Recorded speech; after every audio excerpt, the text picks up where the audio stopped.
NDRF team 24 hours के लिए तैनात है और हम इससे पहले 2 दिन पहले हम यहाँ आ चुका हूँ और कल भी हम इस एरिया को विजिट किया हूँ और आज भी इस एरिया को विजिट कर रहा हूँ जहाँ मुझे लग रहा है कि इस एरिया से इवैक्यूएशन का ज़रूरत है, लोगों को शेल्टर में ले जाने का ज़रूरत है। हम यहाँ पे कैंपेन कर रहा हूँ। तो आज शाम को इस साइक्लोन हिट हो रहा है, पैनिक होने का ज़रूरत नहीं है। हम सर्वदा लोकल प्रशासन के साथ टाई अप में है। इस एरिया का सभी लोगों को मैं यही अपील करूंगा कि अपना सुरक्षित स्थान जो शेल्टर बनाया गया है उस जगह पे पहुंच जाए और लोकल प्रशासन और हमसे कोऑपरेट कर दी गई हैं। और इस तैनाती के बाद अब इस तूफान से बचाव के लिए कुछ जो जरूरी प्रयास होने चाहिए वो तो हो गए हैं, लेकिन इस तूफान का असर क्या होगा ये हम आपको बताते हैं। दरअसल काकीनाडा के 269 निचले इलाकों में लगातार प्रशासन अनाउंसमेंट के जरिए लोगों से समंदर से दूर रहने की अपील कर रहा है, सुरक्षित जगह पर जाने की अपील कर रहा है। कई लोगों को प्रशासन सुरक्षित जगहों पर पहुंचा चुका है। एनडीआरएफ और एसडीआरएफ की कई टीम्स तूफान के वक्त और हालात को काबू में रखने के लिए तैनात की गई हैं। 4 तस्वीरें इस वक्त हम आपको दिखा रहे हैं जहां पर तूफान से पहले की स्थिति क्या है ये आप इन तस्वीरों में देख सकते हैं।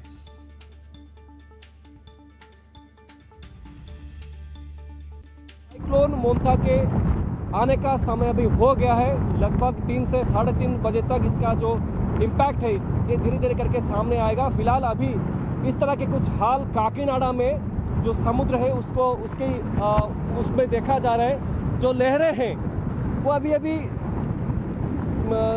15 से 20 फीट की ऊंचाई को छू रही है। हम तो 2 दिन से काकीनाडा में हैं, ये हाल पहले नहीं था। कल शाम तक भी सिचुएशन कुछ ठीक था, मगर जितना नज़दीक आ रहा है लैंडफॉल का समय, वो जो वक्त, उसी हिसाब से समुद्र की जो लहरें हैं उसी हिसाब से वो अपना रुख को चेंज भी कर रही है। फिलहाल अगर हम इस तट की बात करें, इस तट को नो मैंस लैंड के रूप में परिवर्तित किया गया है और किसी को भी यहाँ आने की अनुमति नहीं है, सिर्फ मीडिया पर्सन और पुलिस वाले आ रहे हैं। अगर हम दूर तक देखें, जो नाव है, मछुआरों के जो नाव है, उन सब की जो नाव को भी ऊपर ले लिया गया था, मगर अभी समुद्र की लहरें हैं ना जो वो नाव को भी टकरा रही है। ये तो कुछ भी नहीं है, नाव को टकरा कर तट की ओर बढ़ रही है समुद्र की लहरें। और यहीं जहां हम कोस्ट में हैं, समुद्र के तट पे हैं, जो सड़क है, रोड है, गई है और उस रोड तक भी ये हवा की रफ्तार से, ये जो फोर्स है पानी का, ये अंदर भी जा सकती है और जा भी रही है। आंध्र प्रदेश सरकार ने इस साइक्लोन का मुकाबला करने के लिए अपनी तरफ से पूरी तैयारी कर रखी है।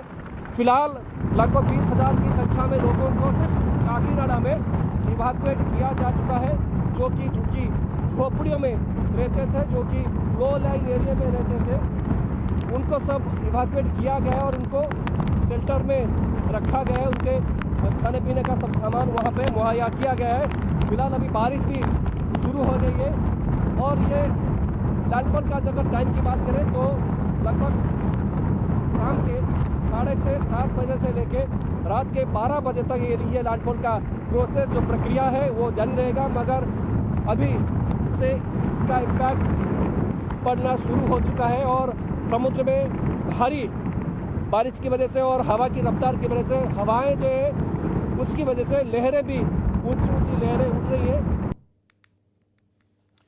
और बढ़ते आगे, काकीनाडा के 269 निचले इलाकों में लगातार प्रशासन अनाउंसमेंट के जरिए लोगों से समंदर से दूर रहने के लिए अपील कर रहा है और सुरक्षित जगह जाने की अपील कर रहा है। कई लोगों को प्रशासन ने सुरक्षित जगहों पर पहुंचा दिया है।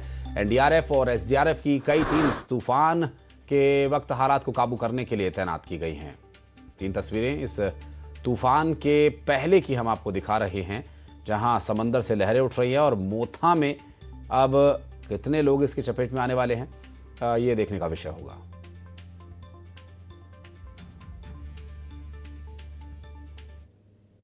देखिए, अभी हम काकीनाडा के उसी जगह पर है जो जगह ज़्यादा अफेक्ट कर सकती है। और देखिए आप, अभी से समुद्र का जो हाल है, रोड को तोड़ती हुई समुद्र की लहरें अंदर तक आ रही हैं और ये जो नज़ारा देख रहे हैं ये तो कुछ भी नहीं है। जब ये साइक्लोन लैंडफॉल करेगा तब इसकी स्थिति क्या होगी, आप इसका इमेजिन कर सकते हैं। जो ब्लॉक्स लगे हुए थे वो ब्लॉक्स सब धीरे धीरे करके हवा और पानी की वजह से ऊपर की तरफ धंसती हुई आ रही है। पुलिस और यहाँ के जो जिला प्रशासन है सभी ने हिदायत ये जारी किया है कि यहाँ किसी को भी आने ना दिया जाए, सिर्फ मीडिया पर्सन ही यहाँ आ पा रहे हैं। और अभी ये जो जगह है 8 किलोमीटर का जो बीच रोड है, ओपड़ा जो बीच रोड है, वो बीच रोड अभी अनसेफ है।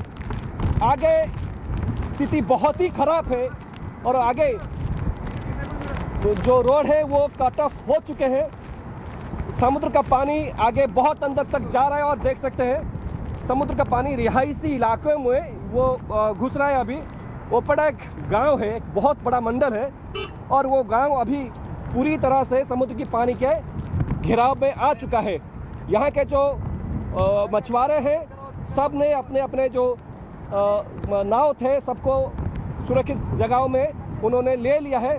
फिर भी प्रशासन की तरफ से इस बात की इंश्योर किया जा रहा है ताकि कोई भी एक आदमी वहाँ जैसे ना रह पाए। सबको गांव को खाली कर दिया गया और सब लोग यहाँ थोड़ी दूर में लगभग 5 किलोमीटर की दूरी से यहाँ पे है, वहाँ सबको शेल्टर किया जा रहा है। उज्जैन और दतिया में बारिश होने भी लगी है। दरअसल टीकमगढ़, छतरपुर और मंदसौर में भी बूंदाबांदी हुई है और मोता तूफान का जो एक पूर्वानुमान है उस पूर्वानुमान का असर भी दिखाई देने लगा है। मध्य प्रदेश में कई जगहों पर बारिश हुई है।